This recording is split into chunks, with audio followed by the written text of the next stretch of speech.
Gunsmoke. Brought to you...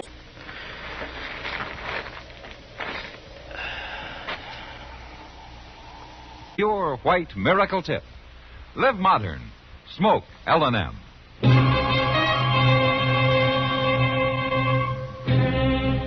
Around Dodge City and in the territory on West, there's just one way to handle the killers and the spoilers, and that's with a U.S. Marshal and the smell of Gunsmoke.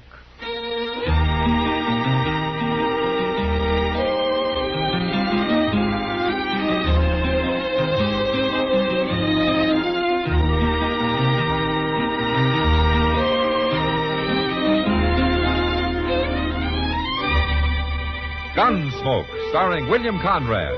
The transcribed story of the violence that moved west with young America. And the story of a man who moved with it. I'm that man. Matt Dillon, United States Marshal.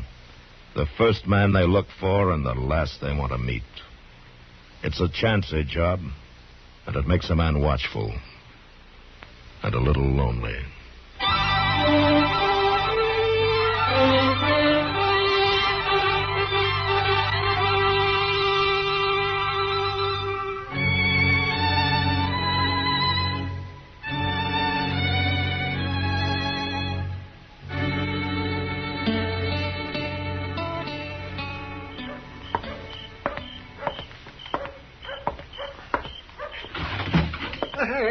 Good evening, Matt. Hello, Doc. I've been waiting for you. I'm all set up. Well, might as well put away that cribbage board. We won't be playing tonight. Oh, why not? Have you found an easier mark? No, but you're going to hightail it up the street once you hear the news. Yeah? Matt, Belle's back. Belle? Belle who? Belle who? Belle Ainsley, that's who. You got a mighty short memory for a man who used to eat dinner out at her place 2 and 3 times a week. Well, she was a good cook, that's all. Besides, that was 3 years ago. Oh, Matt, you know doggone well you... Why don't you forget it, Doc?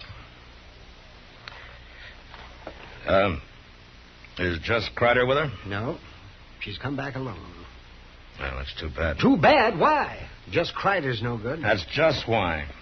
He was wanted 3 years ago when he left here with her, and he's wanted even more now. Here, take a look at this bulletin from Wichita.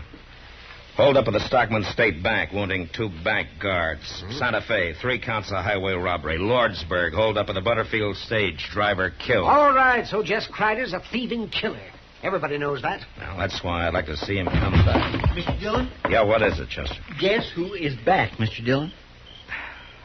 I already know, Chester. Yeah, but that ain't all. Chester, if one more person comes in here and tells me about Belle Ainsley, so help me... You're what, Matt? Belle. She was right outside, I was going to say. Well, come on. Come on, Chester. I'll buy you a beer. Well, Gosh. Well, I'll see you later, Mr. Dillon.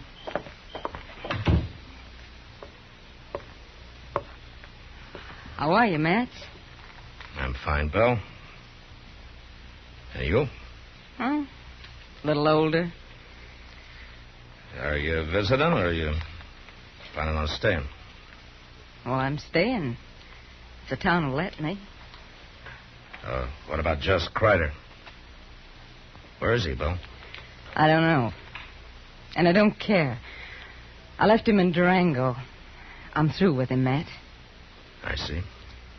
I want to stay here with my father. He's getting old, and my kid sister, Phyllis, well, she's grown into a young woman since I went away.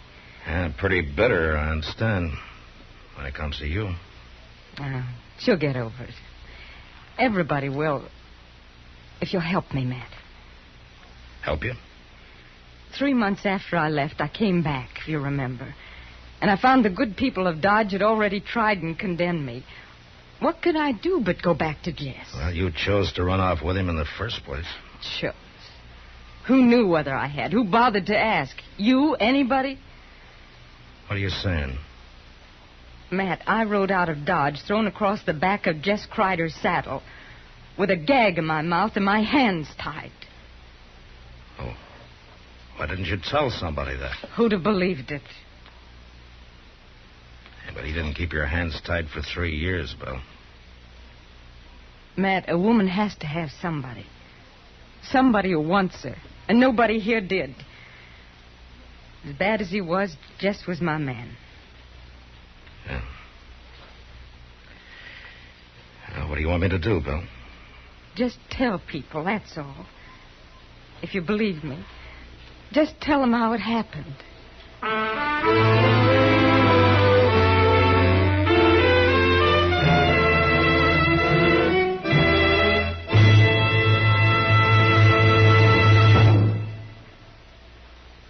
Why don't you live modern? Live modern. Live modern. Change to L&M. Only with L&M can you enjoy the full, exciting flavor of today's finest tobaccos through the modern miracle of the L&M Miracle Tip. Through the pure white Miracle Tip, L&M tastes richer, smokes cleaner, draws easier. No other cigarette, plain or filter, gives you all the flavor you want. The rich, exciting flavor you get only from L&M. So light up, free up, let your taste come alive. Live modern. Smoke L&M. Make today your big red letter day and start to live the modern way. Live modern. Get L&M today.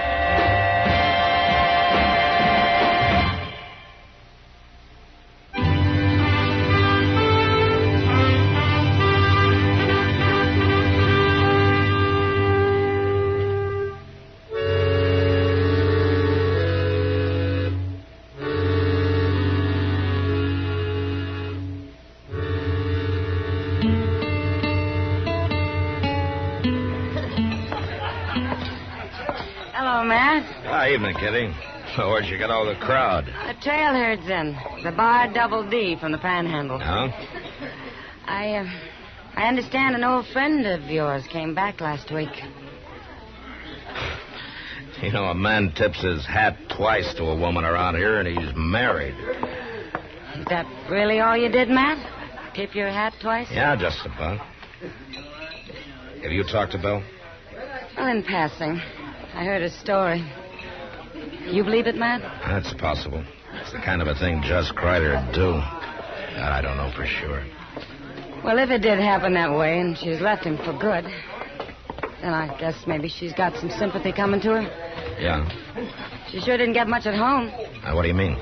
Well, she moved back in at the ranch. Yeah, so I heard. It was all right with her father, probably on account of her cooking. You remember her cooking, Matt? I remember old man Ainsley well enough. He worked both those girls half to death. Well, anyway, I guess her sister really raised Cain. Well, I figured that'd happen. She's hated Belle ever since the night she ran away with Kreider, who was taken away. But I didn't think she'd carry it so far. Now, what do you mean? Phyllis left the ranch yesterday and moved into town, Matt. She's got a room over at the Dodge House. What? Uh-huh. A 15-year-old kid living here alone? Yeah, I know. I'll go see her and talk to her, Kitty. But I don't think it'll do any good.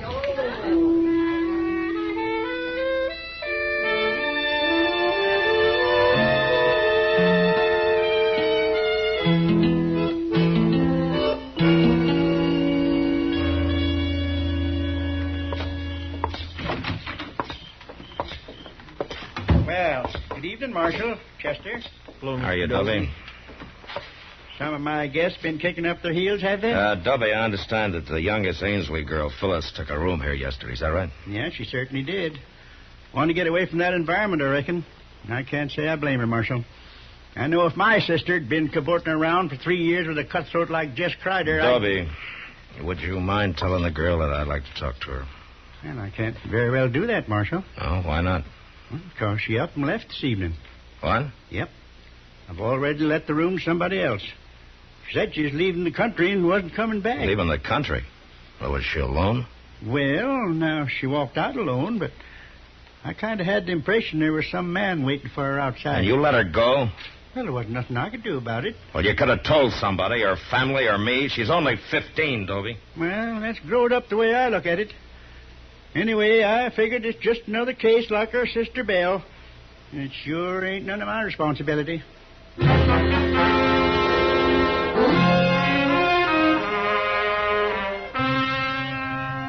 Chester and I saddled up and rode out to the Ainsley Ranch, or a homestead it was, actually. A broken back spread with a flinty range and short water. When we got there, we sat and talked with Belle and her father, all polite and formal-like, and nobody saying much of what they meant.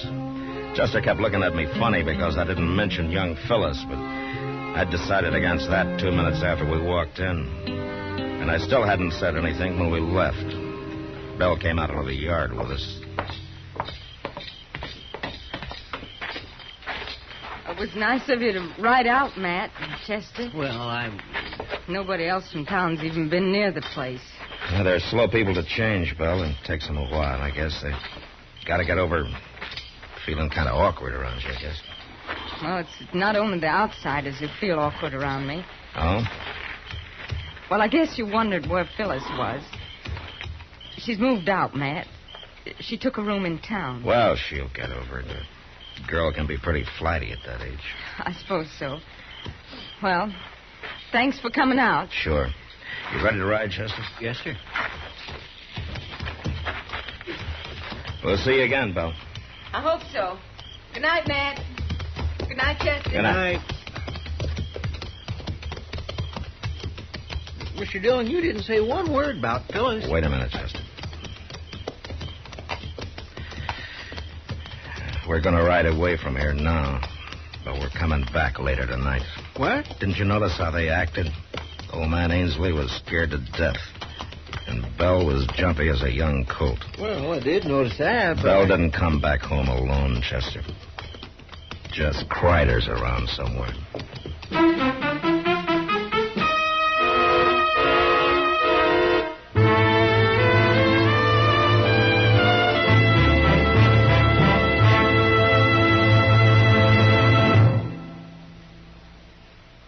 Why don't you live modern? Live modern. Live modern. Change to L&M. Yes, live modern. Smoke modern. Smoke L&M. Enjoy a modern cigarette. L&M gives you the full, exciting flavor of today's finest tobaccos.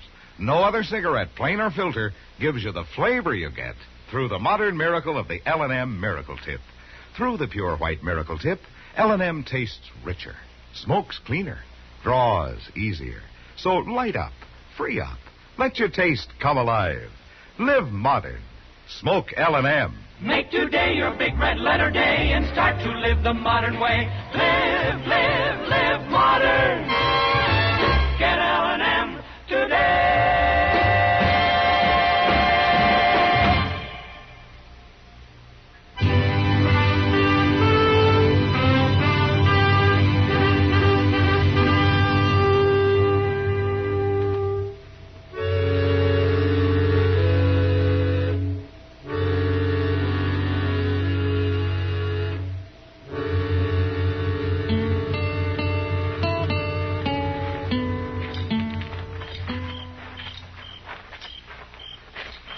You figure Kreider was right there in the house tonight when we was, Mr. Dillon? No, he couldn't have been, Chester. There's no place for him to hide.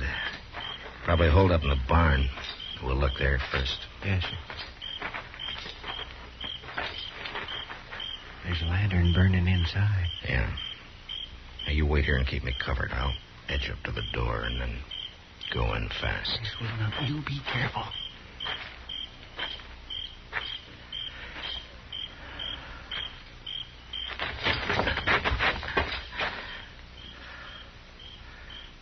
Kreider?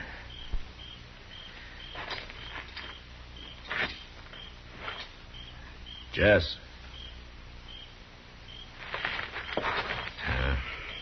Come on in, Chester.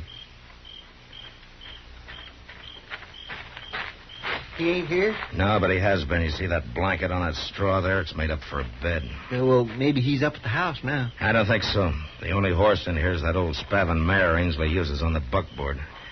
Jess Kreider'd have the best mount he could lay his hands on. Maybe the two of them got spooked up and made a run for it. Well, maybe, but I don't think so. Get your hands up, Matt. Well, You too, Chester. Oh, well, Jess? Jess? Forget it, Bill. He's too far away by now to hear you. What are you talking about? Well, take a look around.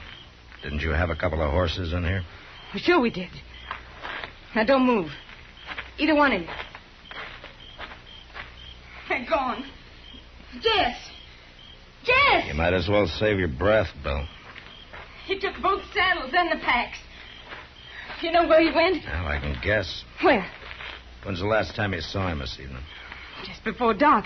I brought him out some coffee, and he said he was going to try to sleep. Matt, where'd he go? Tell me. There's not much point in holding a gun on us. Not now. Stay back, Matt. Let's have it, Bill. No. Thanks. Well, now, a man can breathe a mite easier without that thing staring him in the face. What's happened to Jess? Tell me. What do you care? You've left him, haven't you? You said you had. Oh, I only came and told you that so you wouldn't get suspicious. Jess caught a bullet in that hold-up at Elko. It was bothering him some, and we had to find a place to stay for a while. So you brought him home to the family, huh? And in less than a week, your kid's sister ran away from home. She didn't run away. I sent her into town. And why? What's the difference why? Because Jess was bothering her, is that it? What are you saying? He's always been known for it, Bill. Was that the reason? All right, that was the reason. She's my sister, Matt. She's only 15. And Jess is your man, huh? Isn't that what you told me when you came to my office? Sure, that's what I told you, but never mind that now. I want to know what's happened to Jess. The same thing had happened to Phyllis, I guess. She checked out of the Dodge house this evening, Bill. She said she was leaving the country for good. What? A man was waiting for her outside. And Jess Kreider left here with 2 horses. Get him, Matt. Go after him and get him. You know where he might be. Of course I know. I know everything about him. I've had 3 years to learn, haven't I? All right, then where is he? He'll only ride at night. He'll stop at sunup. There's an abandoned shack about a mile west of where Little Deer Creek runs into the Arkansas. Yeah, I know the place. Well, that's where he'll be. We've used it before. We stopped there on our way in. All right, Bill. That business about your hands being tied, being thrown across the back of Kreider's saddle. That part was true, Matt. All right, Bill. Come on, Chester, let's ride.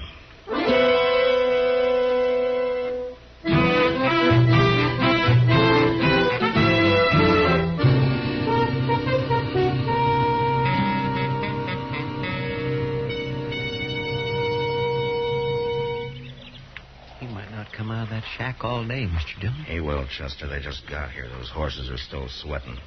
He won't leave them standing there saddled for long. It wouldn't be too hard a chore to slip up through that plum thicket there at the back. No. If he fights, I don't want the girl in it. We'll just wait till he comes out. Doggone if I can understand. And then go in fast. This will not do.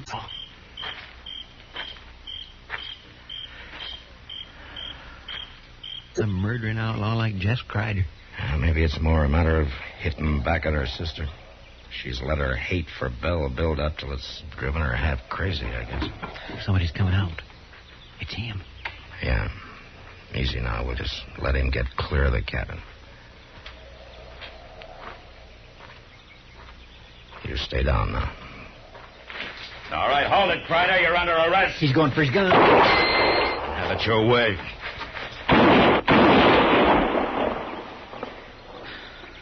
Okay, Chester.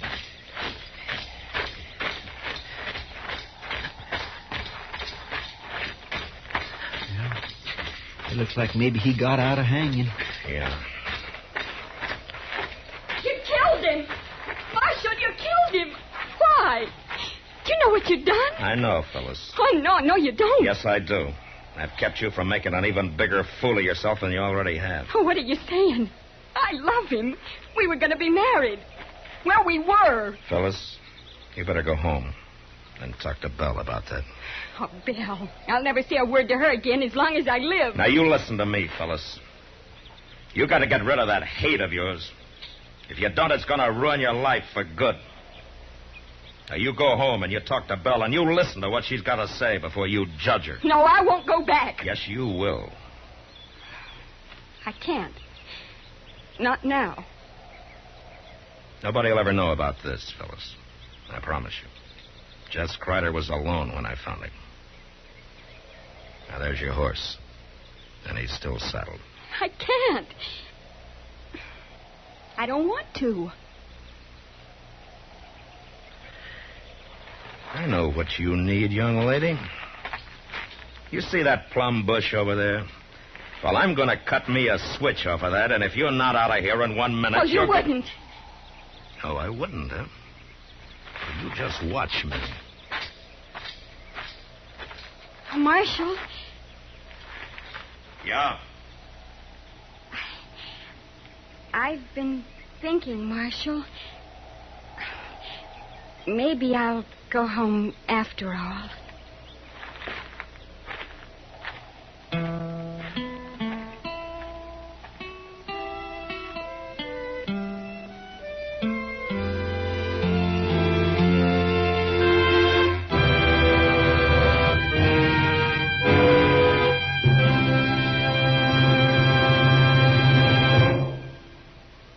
In a moment, our star, William Conrad. Learn more now, earn more later. That's a motto CBS Radio wishes every college student would paste inside his or her wallet. A lot of those collegiate wallets are a good deal fatter than usual these days, thanks to summertime jobs. And as a result, quite a few young men and women are finding themselves tempted to forget about school this fall and keep on with that job. This isn't such a smart idea as it may seem. It's a plain and simple fact that dropouts from college are less likely to find and keep better-paying jobs. Quit school before you've finished, and you're not only cutting down on your chances for a really good job, you're also throwing away thousands of dollars of possible future income. Finish college, get all the education possible, and your lifetime income is many thousands of dollars higher. America needs well-educated young men and women, and the rewards are sure. So if you're wavering now that school's about to open, don't decide against your future. Go back. And remember, learn more now, earn more later. And now, William Conrad. You know, when men on the frontier were able to prove up some good land, they were usually content. But next week, after building a prosperous ranch, two lifelong friends nearly lose everything, even their lives, because of some side meat and hominy grits. And that was the West. Gunsmoke. Produced and directed by Norman Macdonnell, stars William Conrad as Matt Dillon, U.S. Marshal. The script was specially written for Gunsmoke by Les Crutchfield, with editorial supervision by John Meston. The music was composed and conducted by Rex Corey. Sound patterns by Ray Kemper and Bill James. Featured in the cast were Virginia Christine, Ralph Moody, and Sammy Hill. Parley Bear is Chester, Howard McNear is Doc, and Georgia Ellis is Kitty. Join us again next week for another specially transcribed story.